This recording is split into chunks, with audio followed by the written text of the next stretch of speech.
Friends, cut work ఎలా సింపుల్‌గా కుట్టాలనేది వీడియోలో అయితే చూపిస్తున్నానండి. చూసేయండి. ఇది షార్ట్ వీడియో కదా! ఫుల్‌గా చూపించలేం గదా!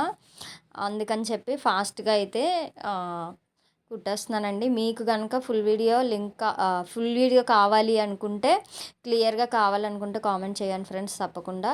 కట్ వర్క్ అనేది నీట్‌గా ఎంత సింపుల్‌గా కుట్టొచ్చో నేనైతే చూపిస్తున్నానండి వీడియోలోని. తప్పకుండా మీకు ఫుల్ వీడియో కావాలి, నేర్చుకోవాలనుకుంటే మాత్రం తప్పకుండా కామెంట్ చేయండి.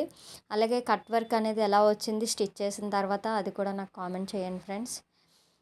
ఇప్పుడైతే మనము లైనింగ్‌కి అలాగే ఫ్యూజింగ్ అయితే అతికేసుకున్నామండి. ఫ్యూజింగ్ అంటే అది క్యాన్వాస్ పేపర్ అంటారు కదా! అదనమాట. నాకు ఫస్ట్ నుంచి స్టిచ్చింగ్ దగ్గర నుంచి ఫ్యూజింగ్ అనడమే అలవాటు. చూస్తున్నారు కదా! 2 హ్యాండ్స్ కూడా కట్ వర్క్ అయితే స్టిచ్ చేస్తానండి. ఎలా ఉంది తప్పకుండా కామెంట్ చేసి చెప్పండి ఫ్రెండ్స్. ఇంకా ఫ్రంట్ బ్యాక్ స్టిచ్ చేయాలి.